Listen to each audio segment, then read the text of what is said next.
Hello, welcome to the 12th episode of Taking Names. This is my playthrough of Elden Ring, and we are still continuing on with Ranni's questline.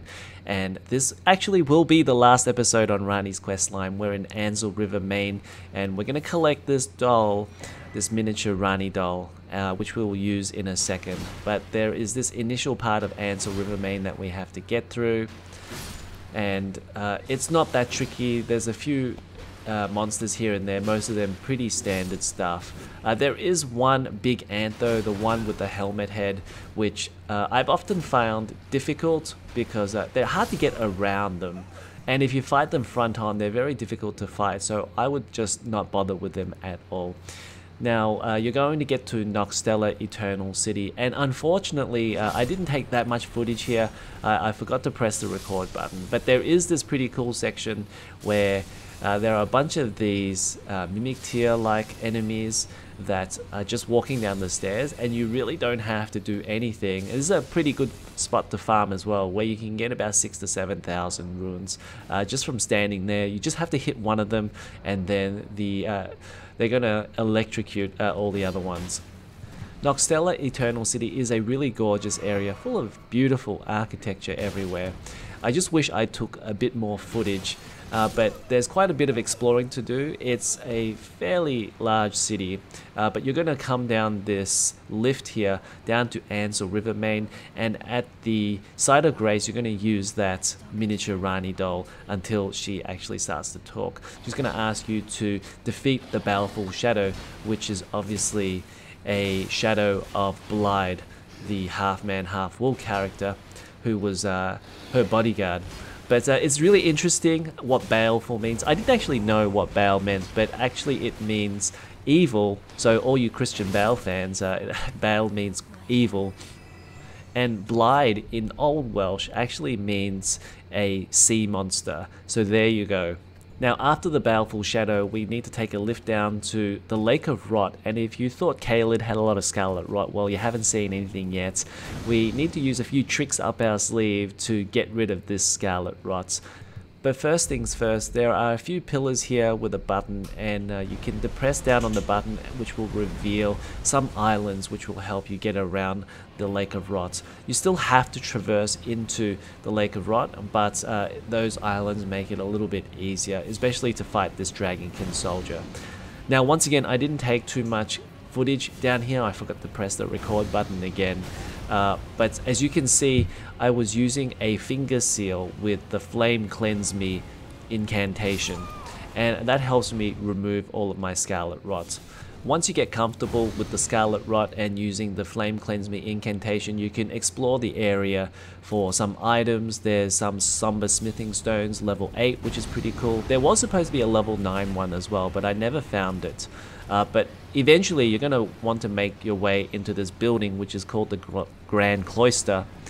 And if you go near that waterfall, there's going to be this massive ulcerated tree spirit, which is a very difficult fight. I had a couple of goes at him, but in the end I just took those items and I just left him alone. I wasn't too bothered about not defeating him. He does drop a golden seed though, so if you really want a golden seed, you can get one from him. But you want to make your way to the coffin here, which will take you to the boss fight of this level, Astel, Naturalborn of the Void. So at first he's actually pretty difficult because he has some really strong area of effect attacks, and as you can see there, I was still sorting out things in the menu and I wasn't really quite ready for the boss fight, but I decided nevertheless I'll just give it a go anyway and see how I go.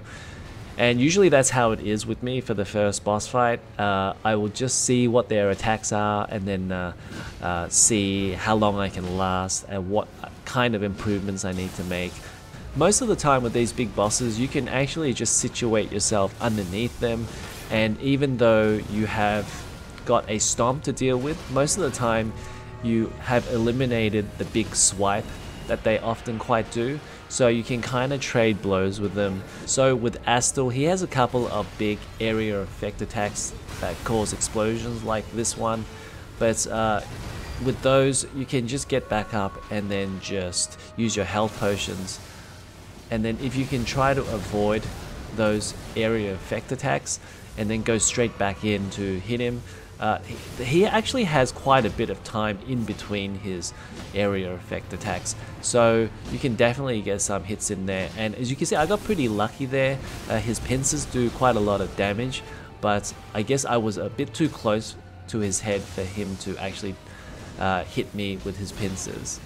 So once I knew I could get that close and not get hit from his pincers, he was pretty much done, and I really just tried to go for his head there. Defeating Astel takes you to the Cathedral of Manucelis, which was an area of Learning of the Lakes which wasn't accessible before. And you're gonna have to fight the Glintstone dragon Adula, which was the dragon out in front of Ranni's tower. Now, we'd already fought him at the start of Ranni's questline, however he just flew off after you took 50% of his health, and this is where he relocates to. So obviously he comes back with full health, but he's not that difficult of a dragon, and by now you should be fairly leveled up, and you should have had some practice with some other dragons like the dragon from Lake Hill in Limgrave, or the one protecting the Glintstone Academy key in Academy of Raya, outside the academy I should say. But really you just have to watch out for his frozen breath. I suppose that's what you would describe it as, and then just hit him when he comes down.